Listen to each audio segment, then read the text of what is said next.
Hello, everybody. And while waiting for Andre to join us, I'd like to kick this off and give you an intro about what we are going to be talking about today. And today we want to share with you the main objections that we and our audience has observed when it comes to introducing new programs such as ABM and demand generation. This time we had a lot of people contribute. I reached out to our network and just asked, like, what are some of the top objections that you have experienced? And people overwhelmingly shared really cool insights. And a lot of these objections, obviously, we have seen in the past ourselves, from our clients, from our prospects during sales. So it's interesting to see these patterns emerge there. So today, what we want to share with you are the root reason behind the reasons why, the root reason behind reason while sales and leadership may push back against demand generation, ABM, new programs, and how to address the most common objections. What is the data? What are the proof points that you need to collect so you address this? And as always, we all will share the real life examples, how to prepare as well an internal business case so that you can get the buy-in from the key stakeholders. And with that said, let's dive in. But as always, always good to know where you're all are joining us from. As always, we are joining from Valencia, and soon Andre will join also from Villarreal, about an hour drive up to the north towards Barcelona from city of Valencia, where I am. Let us know where you're joining in from. And you know what? As well, if you have met any objections when you were suggesting, to introduce an ABM program or demand generation program, feel free to share, and we'll prioritize those, and we'll share exactly how to address, those objections. What data do you need to prepare and present?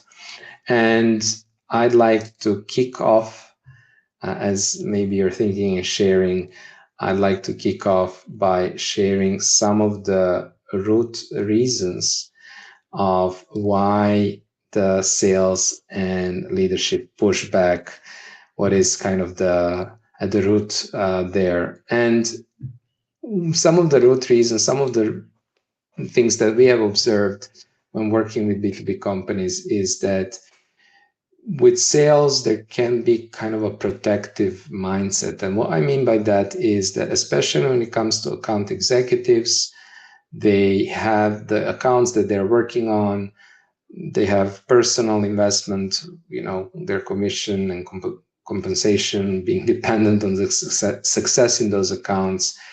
And, this is basically kind of their core asset.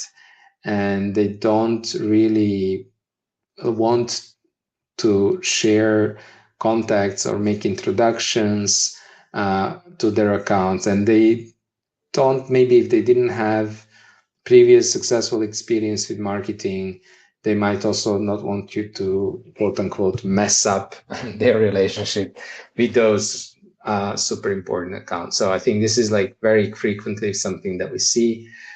And then, especially when marketing doesn't have domain knowledge, and when we talk to salespeople, what we often hear is that their perception, at least of marketing, is that they don't really understand the buyer personas. They don't really understand what it takes to sell, and or in other words, what are the ways that buyers buy? What are the reasons why they decide to buy? What are the questions that they have as they are making that decision, evaluating your product, etc., etc.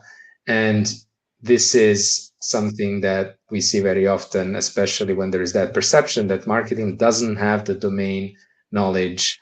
Obviously, you will experience that pushback as well. Hi, Andre. Welcome to your own show. Hello, and sorry thanks. for being late, Thanks for everybody. Thanks for joining us.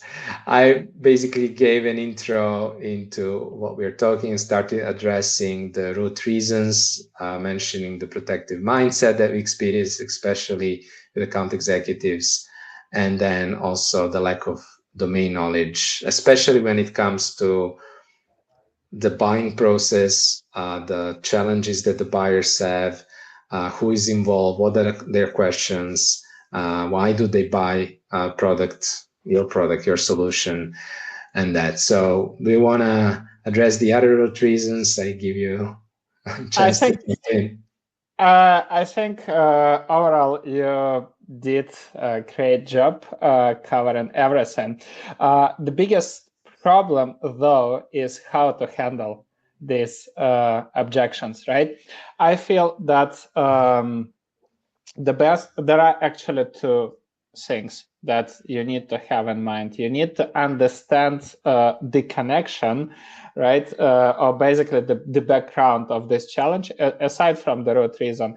Why? Because let's say you want to initiate, there is a problem in your company, let's say decreasing marketing source pipeline, and marketing is pushed to generate revenue. Now, you start having conversations with sales and they complain about lack of vendor awareness, etc. You want to introduce demand generation, for example, right? But you start sharing the processes with, let's say, sales leader, and suddenly you start hearing the objections that kind of make you stuck. I will give you a very practical example. I remember a conversation with one client that hired a new sales leader, right? So with that company, we were building for 9 months a cohesive ABM and demand generation motion. And we were doing one to few webinars for a set of strategic accounts. A new sales leader came and said, why should we continue doing these webinars? If people are willing to listen for 30 minutes to our CTO, then they would be willing to have a chat with me. Like, why adding this extra layer? Anyhow, they come to this webinar and we want to pitch them. Why not just pitching them immediately? And where this so obviously you can speak about the root reasons, right? But you also need to understand another, like the prior, or let's say the background of this challenge, I feel. And in this case, the situation is that this person overpromised to the CEO of the company, right? Next, this person was before was running lead generation agency, and from that perspective, obviously he never did any demand generation or whatever, right? All his messaging was about like how to fill in your calendar with like numbers, hundreds of meetings with your strategic accounts, and the company bought it in, right? That's so this is the problem. Obviously, in this case, you won't be able to change a lot. The company needs to learn the lesson the hard way, unfortunately. But when the company learns that lesson, you need to have the data around. And I think then basically how you can start handling it, you need to collect the data about the performance of your current playbooks. It could be outbound playbook, could be paid advertisement, whatever, right? Could be trade shows, I don't know. And then show the progress, right? So this is our conversion rate. For example, like we sent a lot of, a lot of companies, they just present the stats of their outbound saying, hey, we booked like 150 meetings last year, and that's it. But nobody makes connection to sales opportunities and to win rates, right, out of these meetings. That's the first problem. You need to collect this data. And then basically present connected to the revenue targets for this year. So let's say this year we want to hit whatever, like 50 millions in revenue, right? That means if we continue running our playbook, we need to, considering these conversions, we need to spam whatever, like 100,000 accounts to be able to get this kind of number of meetings that would be converted into sales opportunities. That's the first thing, right? The second one, showing the current revenue trajectory. So let's say it's March already. You've been running these playbooks for 2 months, right? What is your current revenue status? And like if the things would be continuing, because if you'll continue running these playbooks, where you'll end up this year, right? By how much you will miss the targets. Because if you can't make this clear, right? If you won't make this problem visible and if you won't connect the dots to the missed revenue targets, it would be hard to address any objection. Basically, you need to present the cost of an action. Like, what if we are not going to change anything in that company, right? So these are the basic things. But then you can, like, obviously, the next step would be presenting solutions, right? Well, like, when you get the at least understanding and buy-in for the problem, and that if you are not going to solve it, your company will miss the targets. And this is the only metric your CFO and CEO care about, right? So this is the number one thing. When you make it visible, when they support it, next you start presenting your solution. Could be ABM, demand generation, investing into brand, whatever, doesn't really matter. And from that perspective, the funny part starts. This is where you can hear a lot of objections. So Vlad did a fantastic job reaching out to our network and collected multiple objections when it comes to demand generation, to account-based marketing. And I think for, like, literally they represent the kind of the top objections that entire B2B marketing community faces every single day. So what I think would be cool to do next is to go through these objections and just present them and discuss how to handle them, the best practices. So let's start with the first one. I would ask you, Vlad, to share this one. ABM is expensive, and the context behind this objection. Absolutely. I think that a lot of teams, I mean, this was one of the top objections that we heard from our audience. ABM is expensive, or at least the perception of ABM is that ABM is expensive.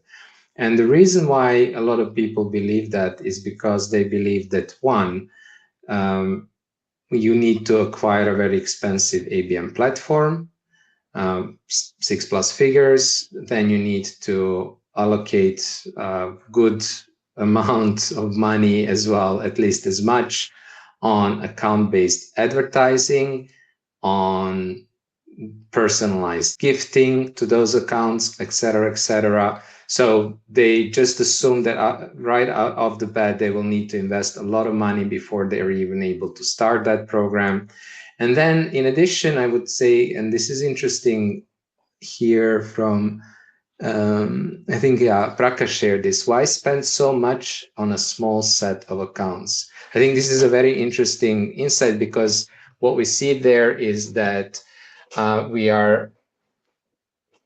is a perception that it will cost a lot of money, but also, but you're only going to focus on a small number of accounts. So this whole spend is not even going to, go after the whole market, boil the ocean, not going to go after what we are used to, going after a large amount of leads, etc., which is what we did before. So if you're increasing the perception is we're increasing the budget, but then we are not even going to have that volume, the perception is even worse. I think this is kind of like the background to it.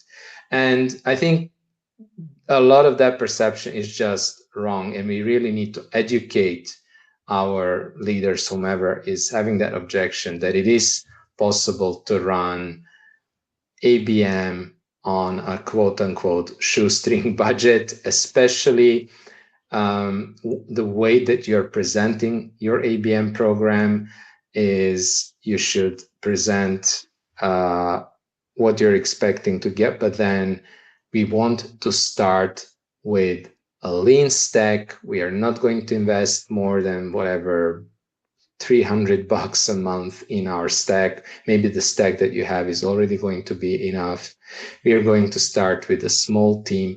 We're going to start without or with a minimal ad budget. And we have a lot of case studies where we can share that this is not only possible, but that it can be extremely effective. We are sharing here on screen. If somebody's listening, I mean, program after program after program, where we didn't spend not even like 10K over a period of 3 to 6 months, for example, during the pilot, on paid advertising. In a lot of cases, there was no paid advertising, or when it was, but it was minimal, and where the results were, in different cases, millions in pipeline, sometimes also a million, 3.5 million revenue in one quarter. So I think this is really important to explain. Okay, look, we are going to run this pilot program. We want to show the results before we are going to invest more in that. That's number one. We are not going to acquire a big platform. We are not going to spend the budget. Use the existing, if there is an existing paid budget, you can maybe reroute some of that budget to ABM or not. It's not so crucial.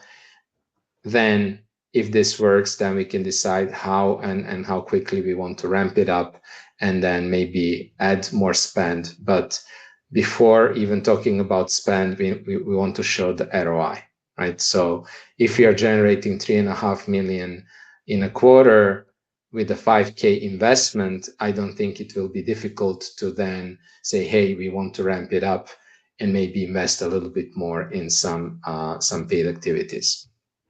I feel the biggest problem here is what one of our customers shared with us last year, right? They were thinking about ABM. They purchased ABM software immediately, which kind of puts a rope on their neck, right? Because when you invest into into technology over 100K, obviously your CFO starts paying much more attention to this investment and starts asking for ROI justification. So the key point is don't overpromise. Your goal is to build the proof of concept as fast as possible, right? You need to present that what you actually want to do as fast as possible, right? You need to share these results. And for these specific reasons, avoid any investments. I think quite often the mistake that is happening, we don't have the resources, let's hire agency, let's buy this software, let's do this and that. No, you just need to do small scope program, get early wins, results, and only then you will be able to get buy-in. So for any new initiative, right, and whenever you hear the objective that something is expensive, you need to build proof of concept first. Only from that perspective, you will be able to secure more support and more money, and avoid unnecessary pressure to justify your investment. And by the way, I mean, it's even from the perspective of stacking your odds in your favor and guaranteeing success. Implementing a new platform is going to take a lot of time and a lot of resources. It's going to also push you in a certain direction, and it's doing the things in the wrong way. It's putting the cart before the horse, right? So you want to first nail the processes before implement technology that will allow you to scale those, right? So it's also going to help you be more successful. And like Andrej said, remove that pressure, that rope around your neck. So the other big objection that came out is kind of related to that, is ABM takes too long to show the results, right? And demand gen as well.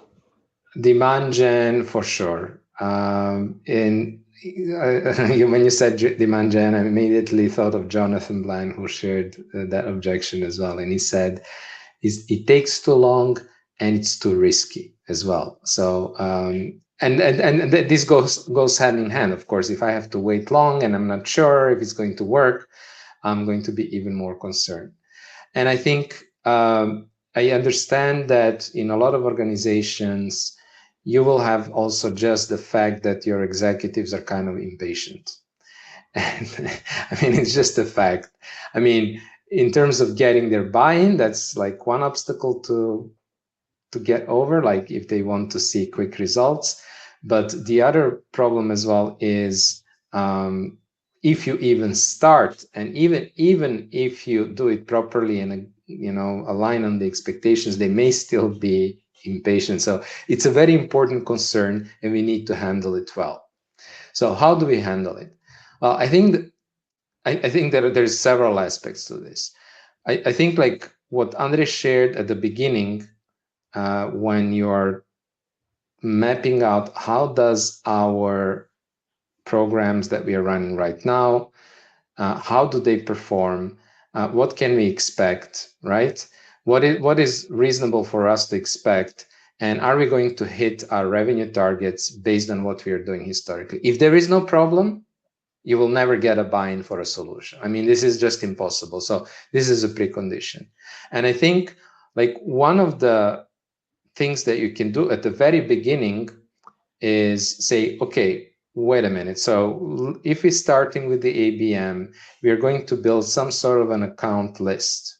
And these accounts will have a certain awareness of our brand that we can measure somehow, that we can establish. And some of them will be buying, but a lot of them won't be buying. So unless we are able to say, hey, our brand is so strong and our demand generation is already so strong that here we can identify whatever 50, 100 accounts that are showing strong buying signals and are showing strong awareness and engagement with our brand, it is really ridiculous to expect any sorts of real results. So facing the reality, right? Because what is the actual reality in a lot of companies is when you do build a list and when you start studying those accounts, is that you realize that the majority of those accounts are not even aware of your brand. If they're not even don't know you, and by the way, you don't know them and you don't know if they're even looking for a product, if they have an active need, it is ridiculous to expect quick results when your normal sales cycle with in-market buyers can be 3, 6, 9 months, right? So I think it is important to face that reality and to communicate something that is realistic, right? And we have shared this graph on our, I believe I posted about it recently also on my LinkedIn, about what is a realistic timeline, right? And how you can roll it out. Basically, I think we need to be looking also at what is the status right now?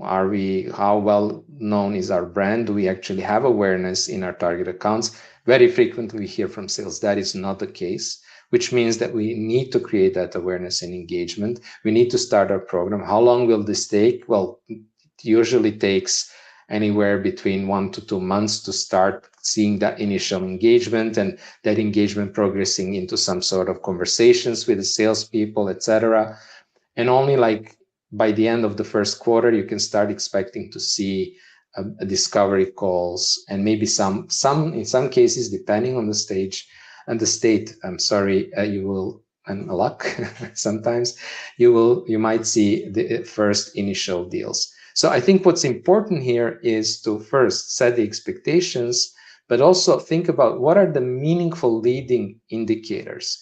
And meaningful leading indicators in a lot of cases, sales will agree, if I'm able to kind of repeatedly book discovery calls with the right high value accounts, with the right people there, and I'm having conversations about their priority, and some of them progress into deals, I think this is a very acceptable early indicator for them to say, within the quarter we should have that. And by the way, what we actually are trying to do here is not book some discovery calls, because we could also send a ton of email and cold email and cold calling and just push, and we'll also get some discovery calls.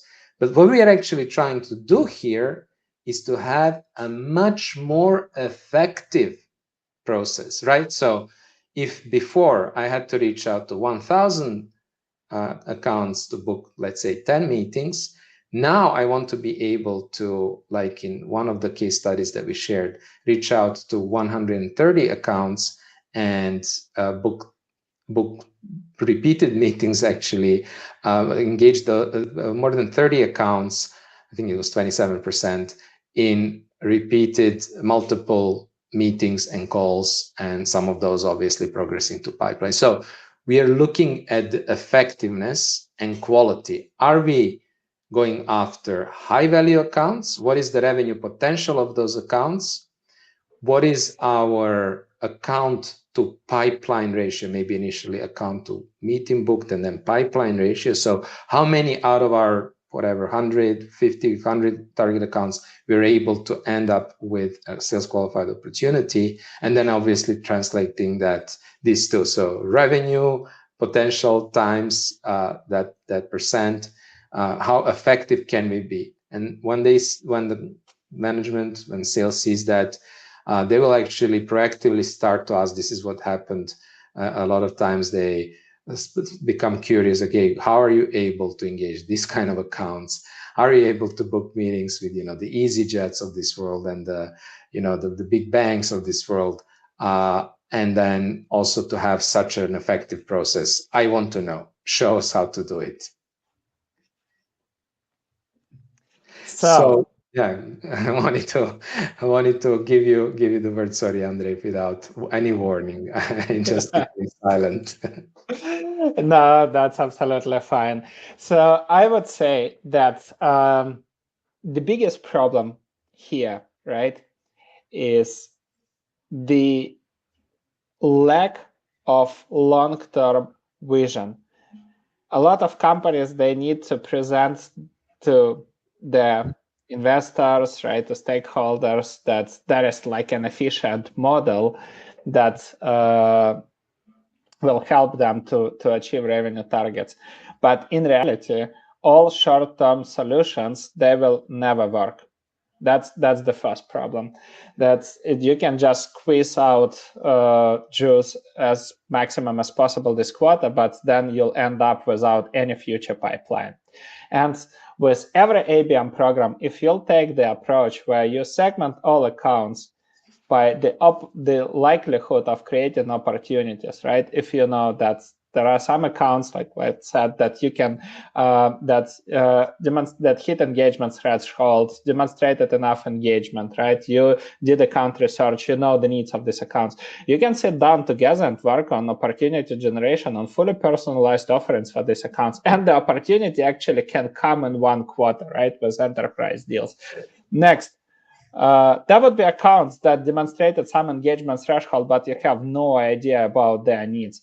But historically, if you work on personalization and warm up and activation, these opportunities could be, these accounts could be converted into sales opportunities in the next 6 to 9 months. Right? That's the key. And when you start presenting it that way, when you start connecting the dots, and lastly, you'll have accounts that maybe the majority of your accounts that just fit your ICP criteria, but they have no idea that you exist, that your product exists, and you have no idea about the needs or challenges of these accounts. The simple truth is that you're not able to sell to them. You can just measure the efficiency of your outbound to the cold accounts, the efficiency of your, let's say, paid advertisement, and like we discussed on the previous point, connected to the revenue targets. You'll clearly see that without creating awareness inside these accounts, you won't be able to create the pipeline. And from that perspective, you actually start presenting them the results. Look, so this quarter, realistically, if you'll do the sub-segmentation, right, we have like 3 accounts that we call active focus accounts that could be converted into sales opportunity. The value of these accounts is X, right? We need, as the team, to create more of these accounts, right? So that the first goal for trying to generate with one of these 3 account sales opportunity. Next, we have 15 accounts that hit our engagement threshold. We never did any account research. We don't know their needs. So we're going to spend more time on mapping out the buying committee, engaging with them, running an in-depth research, trying to see if there is a fit and come up with some personalization. Some of these accounts are likely to engage. So like in a quarter after, we expect sales opportunities. And the majority of this, like the rest of the accounts that fit our ICP, we try to make as many of them as possible aware that we exist, but you don't call it like a random brand awareness. Never say, hey, we want to like invest in a brand, right? And then come to LinkedIn and say that our CEO doesn't get marketing, right? No, you need to come and agree with them on this engagement threshold, on this clear criteria, right? What behavior an account needs to demonstrate. So you can call this account a vendor-aware account, right? And from that perspective, you start mapping out the goals and expectations, right? So these accounts we want to hit engagement threshold. These accounts we want to research, build the relationship, engage, to be able in the next quarter work on sales opportunities. And these accounts that we already know enough information, we work on full personalization to generate opportunities. You create 3 different lists with 3 different goals, and then you will be able to prove the results. Yes, you won't be able to show the revenue, but it's not like any marketing program is not a silver bullet, right? So this is how you present the goals, you set up the expectations, and the results will be, right? And when people understand how certain marketing and sales programs, doesn't matter if it's ABM or something different, how these programs actually impact the account development, the buyer journey, and the pipeline generation, then you will be able to get buy-in and change their mindsets on the results, right? That's the key. Let's move to the next one, difficulty measuring and justifying ROI. Yeah, I think it's kind of connected to the previous one, obviously. So we need to be able to show the results, but people are also, I think, concerned because, especially when it comes to, for example, demand generation and perception that may live with the people about, okay, we need to ungate our content and just generate awareness and demand by sharing information about our product, by sharing valuable content, and then somehow the opportunities will start to increase and we just have to be patient. I mean, if that is the perception, then definitely I can understand why there would be a lot of pushback, right? So this is one specific case. But I think people are also becoming, I mean, if you didn't have a track record, I mean, this is something that unfortunately is a reality of a lot of marketing teams who have experienced after a long time of doing, let's say, the MQL kind of plays where a lot of budget has been spent to promote gated PDFs or, you know, maybe some events or webinars that were kind of masked product pitches. And with this approach, generating a lot of MQLs who are not converting into sales. I mean, this is usually the situation that the marketing leads and the marketing efforts are not contributing to revenue. When you have that situation, and you probably do have it, you have a problem that you're solving. That's why you're trying to suggest and introduce a new program to solve a problem. Unfortunately, that also means that there is lack of trust, that maybe or the trust is, let's say, impacted, that okay, we weren't able to contribute meaningfully to revenue, so we are not expected to do this in future. So when you combine this lack of trust with the perception it's going to be difficult to measure, it's going to take a lot of time, then it becomes difficult, right? And I think there are also practical questions. How do we actually measure impact of ABM? How can we actually measure the impact of demand generation? And also, if you're presenting some forecast, what are you basing those forecasts on? Can you even defend them, right?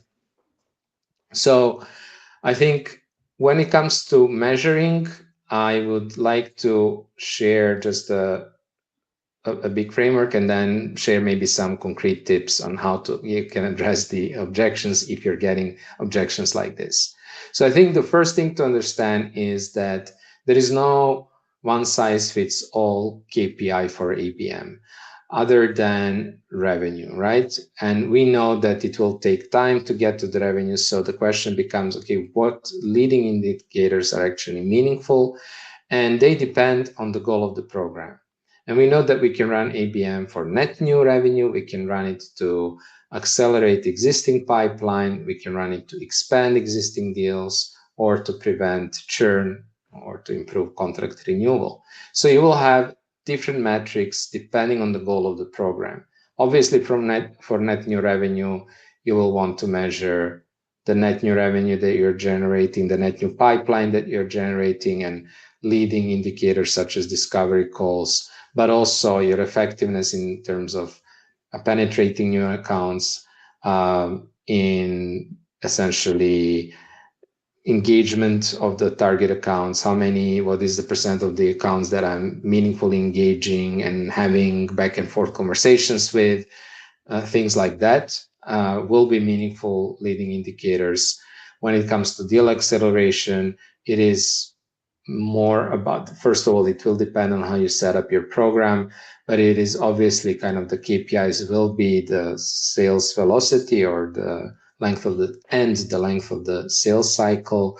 Are we able to win more of the accounts and deals, that are currently in the pipeline? Are we able to unblock maybe some of the block deals, or in some cases even win back some of the deals that went silent or we consider to be lost? And then for expansion, it will be much more about how many of the existing accounts were we able to expand by upsells or by selling to other departments, etc., etc. Again, depending on the exact program and the mechanics and what you will be using there, you might have different indicators. So just to give one example, not to go into too much detail, if you are, for example, expanding by promoting within the existing accounts, by partnering up with your champions and with your power users, and then maybe promoting their success internally. Maybe you're organizing some sort of an internal event or a webinar where the champion is going to present together with you to the other stakeholders.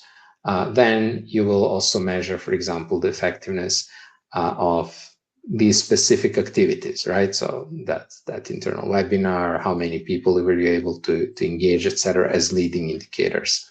So you will be looking depending on the goal and depending on these concrete activities. So that's kind of the general framework for measuring the ABM program.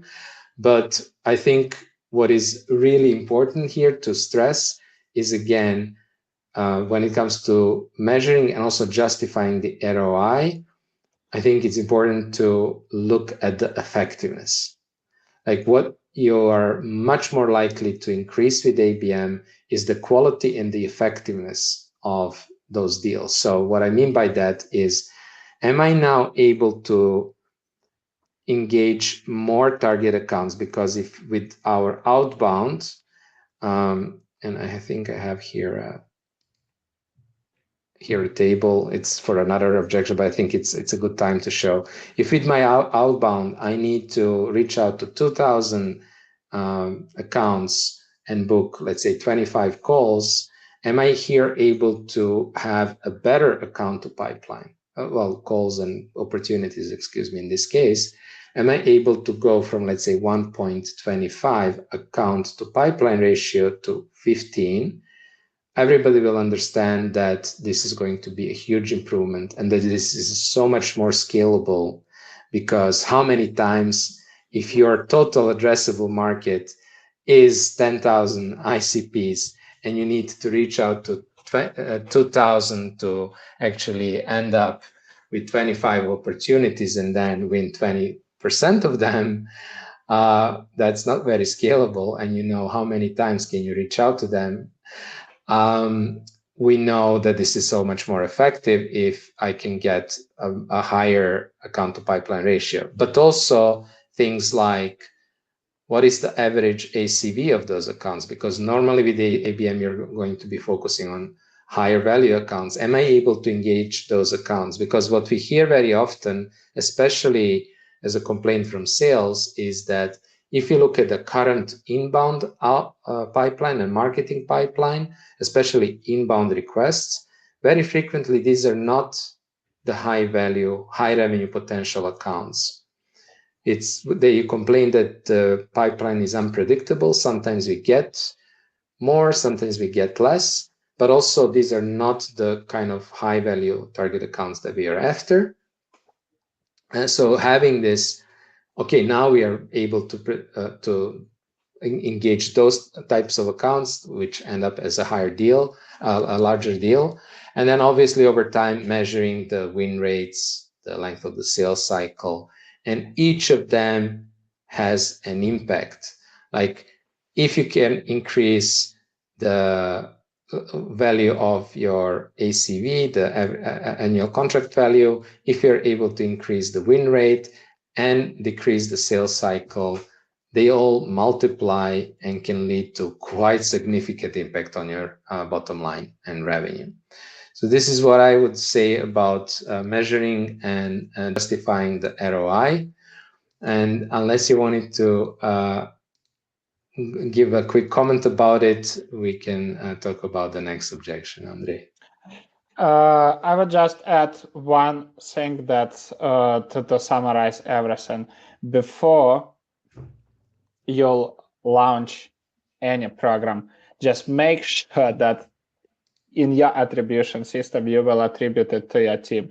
The credit shouldn't be going to marketing, sales, client success, or whoever. Agree that it should be attributed to the program that you are going to launch. Would it be thought leadership? Okay, put it as thought leadership attribution. Otherwise, you will have endless debates, right? So that's the key. Make sure that it's attributed to specific motion. And again, in the beginning, it doesn't really matter. I feel it's just what is really funny. It's like dividing, the unkilled bear. So it's you try to discuss who will get the credit of something that doesn't exist, right? You have no idea what the results will be there. And if we'll come back to the point that we have discussed earlier, that you need to start with small scope program, right? You can't expect tons of results. So start small with just again this lean team, then present the results, and then have this discussion. Can we make sure that if we're going to scale this program, right, can we make sure that this would be attributed to this specific motion or to our team, right? So that would be equal contribution of marketing and sales, right? Not marketing against sales. That's one of the keys that you need to have in place, which kind of helps you also to fix the marketing and sales misalignment, unify the goal setting for the teams, and making sure that the teams are working together on the accounts, on the motion, right? That's one of the keys. And the next one is my favorite. We don't have time for this. Our sales team is busy, right? We have, you can see all the collection of these objections. Why not just to do more outbound? Our SDRs are busy with outreach. They don't have time to allocate to account-based marketing, right? And our SDRs have the same compensation for mid-market and enterprise, and that's why they focus on mid-market since it's faster and easier.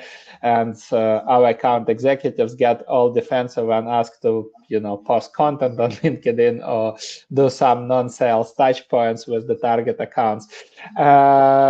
Or there is one more that I have seen in the Slack community. It's basically our sales reps busy with outbound. Unless you can prove there would be opportunities, we can't give you a sales rep, right? So where this all comes from? It all comes from a lack of trust to marketing, right? It's basically means that marketing doesn't have strong voice in the organization. And if you can't actually prove that what you are going to do will help sales with their challenges and will help them to generate the pipeline, you won't be able to fix that challenge. From my perspective, I'm just sharing purely my perspective, right? Because I spent, before moving to marketing, I spent 5 years in sales, and I feel very well the concerns of sales leaders, especially if in the organization, marketing historically operated as arts and crafts department, right? It's very hard to change the mindset, right? Because you assume that there won't be any meaningful help, right? So from that perspective, I feel there are a couple of things we can touch this report that you showed again, but I would love to share a couple of things. First, you need to find the friendliest to marketing sales rep, a person who is willing to collaborate with marketing. And if you think that it would be most experienced person or the most productive sales rep, that's not always the case. Quite often we see that sales reps that just joined your company or that are more junior, they would be more open to do some collaboration. Why? Because they don't know your historical status quo. They don't know how did you things for, like, they don't know your processes, right? They didn't see that, for example, your company did outbound for years or played the MQL game, right? They just come, and what they know historically that cold outbound without real personalization doesn't work. They might know that if you have good sales reps, if you don't do account research and account engagement, you won't be able to generate sales opportunities. So what would be beneficial for you is just having informal conversations with these people about their processes and just asking open questions. What challenges do you feel we are facing? Why do you think they are happening? What could be what do you think could be good solutions? What can we do together, right? Pick up these things and then map out a very simple program, very simple, that basically connects the dots for them, right? Here's what we are going to do. This is how it will help to mitigate our challenges, and this is how it will impact our pipeline progress. Would you be up trying this? Right? You don't even need my recommendation, but just purely my recommendation. You don't even need to present the small program to your executives, to your leadership, to VP of sales. Just do it on your own. Allocate maybe a few hours a week and do this engagement. Capture the proof, capture the real insights, and then present it to the rest, saying, hey, we started like a side experiment doing this and that. These are the results that we were able to generate out of these activities. And now we want to make it as an official pilot program where you'll give us more time, right, to do these activities. This, from my perspective, this is the only way to change the mindset of sales leaders. Otherwise, it won't be hard. You can't, you can run endless debates asking for the resources, but only one thing that usually changes the mind of people, well, especially if sales leader is very resistant to give you the resources, the only thing that could change their mind is the proof of concept. We can also touch this data. Yeah, I kind of touched upon it when I was sharing the metrics, but I think it is another way to get the buy-in, especially if you had the chance to work with that one change agent or change champion, whatever you like to call them, with sales, and you're able to prove that you're able to now get more accounts, better accounts engaged, right? If you show that this is more effective, what you can really easily show is that, okay, if we keep doing that, we now have a way to hit the targets that you have. This is once they see this kind of, well, even if the other salespeople and the sales leader see that, by doing things differently, you were able to engage nice logos, like even just that, oh, I booked a call with whatever I mentioned previously, EasyJet or this big bank or something like that. Okay, how did you do that? Okay, they will want to know how you did it, even just on that level, especially if you're able to show numbers like in this table where you can really show, okay, we started with whatever I mentioned previously, 135 accounts. We ended up with multiple meetings with this many accounts. It was 27%, so whatever, 30 accounts. This many progressed into an opportunity, and this was the total value of the pipeline. This was the revenue that we managed to generate so far. This is the language they speak. This is the language they understand.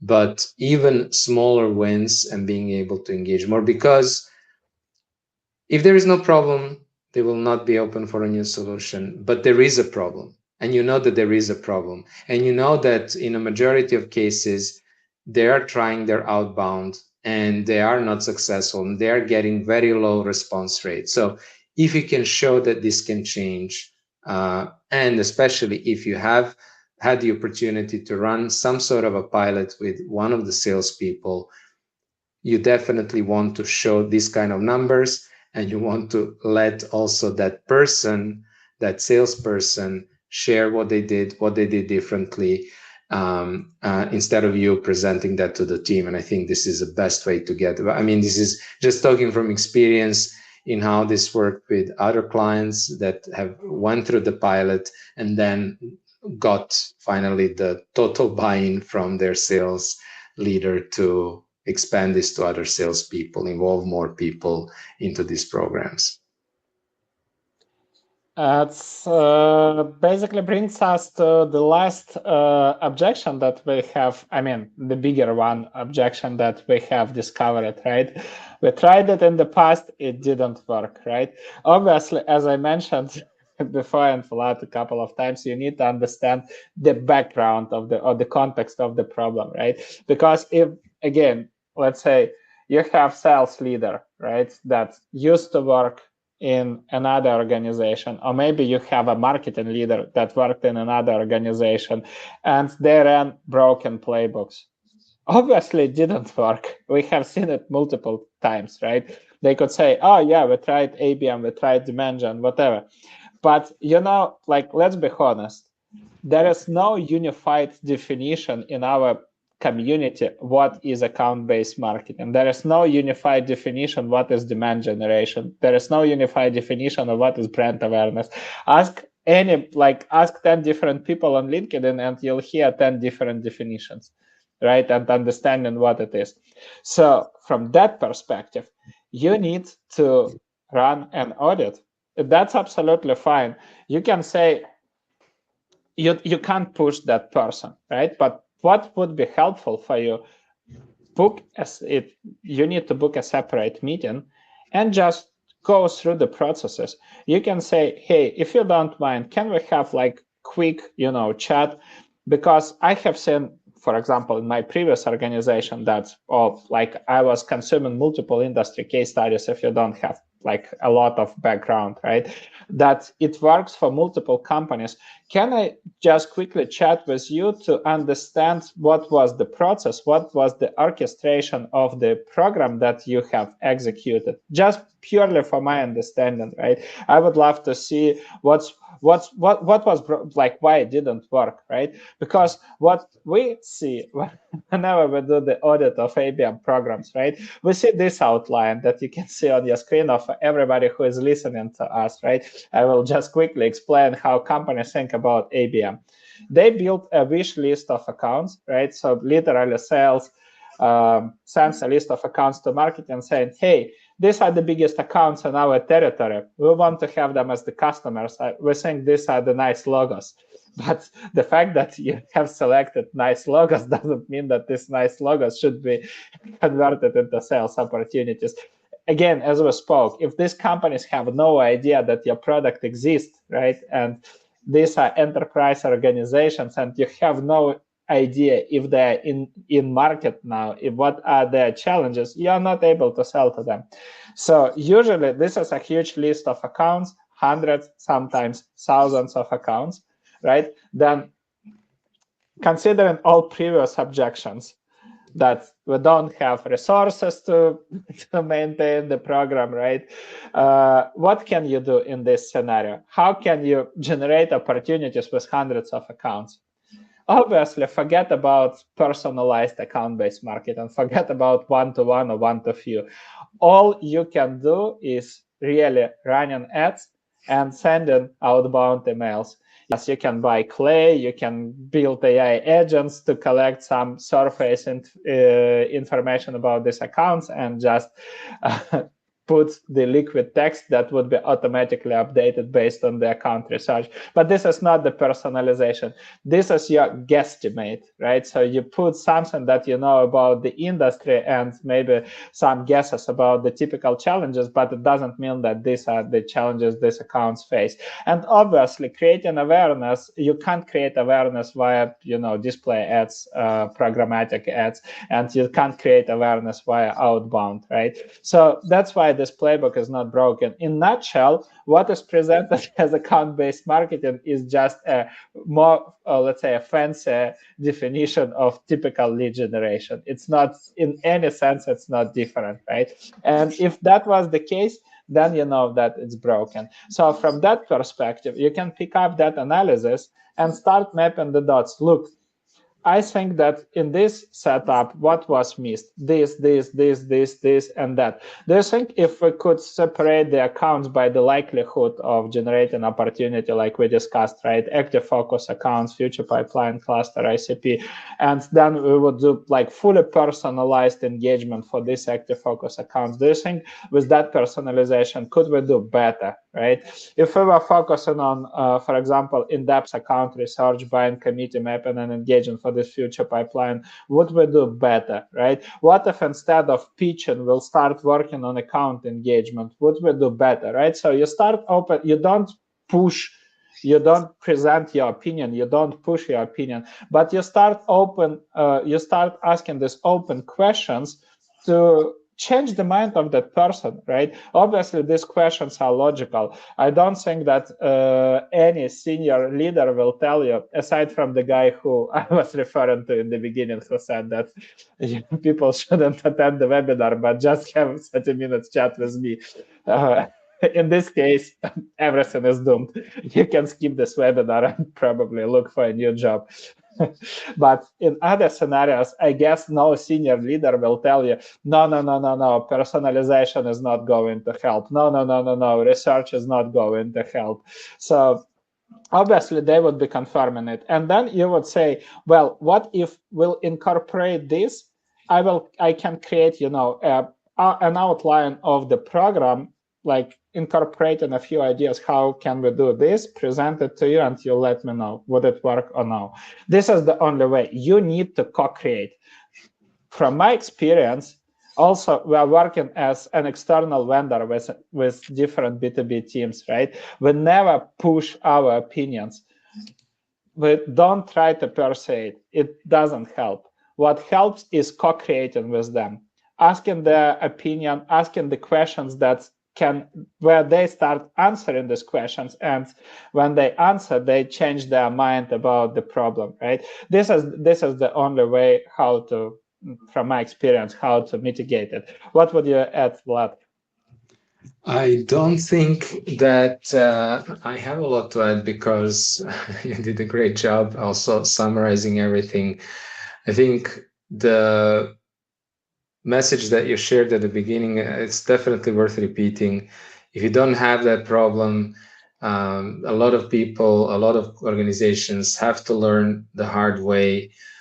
So it's really important to understand, is there even an awareness that there is a business problem that we need to fix? I think this is like a starting point, and then quantifying it. I think this is like the first and most important step for everybody to do. And then from there, like you said as well, I think what I wanted to highlight as well is, whenever you hear an objection, try to understand the context of that problem and why the person is raising it. And then I would also say that when you look at the way that you're presenting a solution to a problem. So let's say you do have a problem, you have validated that, you've collected, you've quantified it.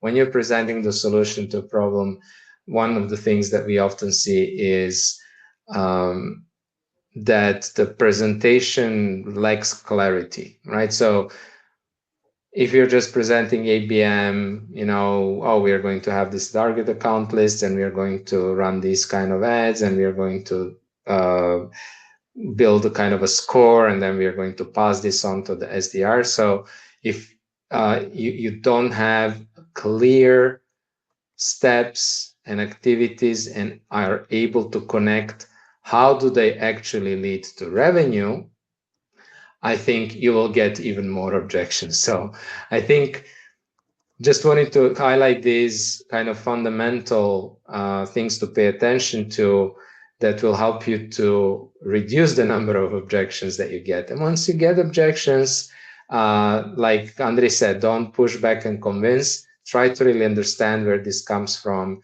And hopefully what we shared today, these concrete insights into the most common objections can help you address them. And if you find an objection you're in a situation, you're not sure what to do, how to apply, feel free to reach out to us on LinkedIn, and we're always happy to brainstorm and suggest some ideas for you. Awesome. I think we have covered pretty much everything. Thanks everybody for showing up. Also, big thanks for everybody who contributed to this episode and shared with us these different concerns.